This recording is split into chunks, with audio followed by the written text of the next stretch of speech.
مسلمانوں سنبھل جاؤ، مصیبت آنے والی ہے، تیری بربادیوں کے مشورے ہیں آسمانوں میں، نہ سمجھو گے تو مٹ جاؤ گے ہی دوستاں والو، تمہاری داستان تک بھی نہ ہوگی داستانوں میں، تمہاری داستان تک بھی نہ ہوگی داستانوں میں۔ جس ہندوستان میں ہم رہتے ہیں یہاں لڑکی کم ہے لڑکا زیادہ ہے۔ جس ہندوستان میں ہم لوگ جیتے ہیں اس میں لڑکی کم ہے لڑکا زیادہ ہے۔ برطانیہ میں 40 لاکھ لڑکی مرد سے زیادہ ہے برطانیہ میں۔ جرمنی میں 50 لاکھ لڑکی لڑکے سے زیادہ ہے۔ امریکہ میں 78 لاکھ لڑکی لڑکے سے زیادہ ہے۔ روس میں 70 لاکھ لڑکی لڑکے سے زیادہ ہے۔ پاکستان میں 1 کروڑ لڑکی لڑکے سے زیادہ ہے، اور ہندوستان میں لڑکی کم ہے لڑکا زیادہ ہے۔ جانتے ہیں کیوں؟ ہر سال 10 لاکھ لڑکی کو مارا جاتا ہے۔ الٹرا ساؤنڈ مشین نے جیسے ہی بتایا کہ پیٹ میں لڑکا نہیں ہے لڑکی ہے، اس کو گرا لیا جاتا ہے۔ لڑکیوں کو گرا کر مارنے کی جو لسٹ تیار کی جاتی ہے، ہر سال 10 لاکھ لڑکیوں کو مارا جا رہا ہے۔ اور اس سے بھی بڑھ کر کے آپ کو سنانے کے لیے جا رہا ہوں، اللہ کرے کہ آنکھ کی پٹی ہماری آنکھ سے ہٹ جائے، اللہ ہمیں کھویا ہوا وقار واپس فرما دے۔ دھیان سے سنیے گا، آپریشن کرانے والی 67% عورت کو کینسر ہوتا ہے۔ جس نے سوچا کہ 2 بچے ہی رہیں گے ٹھیک ہے، بیٹا آ رہا آنے دو برکت ہے، بیٹی آ رہی ہے مصیبت ہے، باپ غریب ہو جائے گا، غریب باپ امیر نہیں ہوگا، آپریشن کرا لیا، 67% عورت کو کینسر ہوتا ہے، کینسر میں مر جاتی ہے۔ 37% عورت آپریشن کے بعد مر جاتی ہے، اگر زندہ رہتی ہے تو دوائی پر زندہ رہتی ہے۔ ہم اللہ کی کھیتی سے چھیڑ چھاڑ کریں گے، نتیجہ اچھا نہیں ہوگا۔ پہلے یہ ہوتا تھا کہ مسلمان لڑکا غیر مسلم لڑکی کو لے کر کے بھاگ جاتا تھا، یہ بھی غلط ہے۔ اس کے بعد یہ ہونے لگا کہ غیر مسلم لڑکا مسلمان لڑکی کو لے کر کے بھاگنے لگا، یہ بھی غلط۔ لیکن اب کچھ اور ہو رہا ہے، مسلمان لڑکا غیر مسلم لڑکی کو لے کر کے بھاگ نہیں رہا ہے، غیر مسلم لڑکا مسلمان لڑکی کو لے کر کے بھاگ نہیں رہا ہے۔ اب یہ ہو رہا ہے کہ مسلمان لڑکی خود غیر مسلم لڑکے کو لے کر کے بھاگ رہی، ہزاروں میں سینکڑوں میں نہیں لاکھوں میں 3 لاکھ لڑکی ابھی تک مسلمانوں کی غیر مسلم لڑکے کو لے کر فرار ہو چکی ہے۔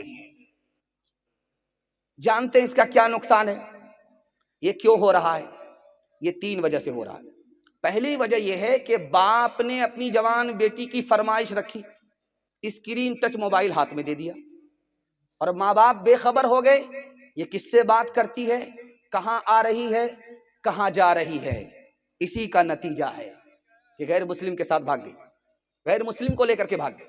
دوسری وجہ، آنکھ بند کر کے باپ نے جوش میں اپنی بیٹی کا اسکول میں داخلہ کرا دیا، یہ بھی نہیں دیکھا کہ اس میں لڑکے بھی پڑھ رہے ہیں۔ اس اسکول میں داخلہ کرانا چاہیے جس میں صرف لڑکی ہی پڑھتی ہے، لیکن اس اسکول میں کرا دیا داخلہ جس میں لڑکی کے ساتھ لڑکے بھی پڑھ رہے ہیں۔ اب عشق اور محبت کے چکر میں غیر مسلم کو لے کر کے بھاگ گئی۔ تیسری وجہ جو بتانے کے لیے جا رہا ہوں، دھیان سے سنیے گا، تیسری وجہ جو میں آپ کے سامنے رکھنے کے لیے جا رہا ہوں، مسلمانوں نے مطالبے کے بغیر شادی کرنا اپنی شان کے خلاف سمجھا، شادی کو اتنا مہنگا کیا کہ غریب لڑکیوں نے اپنے لیے راستہ ڈھونڈا کہ غیر مسلموں کو لے کر کے بھاگنا شروع کیا۔ جانتے اس کا کیا نقصان ہوا؟ اس لڑکی کی آبرو الگ گئی، اس کا ایمان الگ گیا۔ اگر وہ باپ ذمہ دار ہے، یہ سماج بھی گنہگار ہے۔ حیدرآباد میں دبئی کا بوڑھا آتا ہے 73 سال کا، 16 سال کی لڑکی سے اس کا نکاح ہو جاتا ہے۔ یہ راز میں آپ کو بتانے کے لیے جا رہا ہوں۔ اتر پردیش کا بوڑھا آتا ہے ارریہ ضلع میں، 63 سال کا، 16 سال کی لڑکی سے اس کا نکاح ہو جاتا ہے۔ جانتے ہیں یہ راز کیا ہے؟ میں آپ کو بتانے کے لیے جا رہا ہوں۔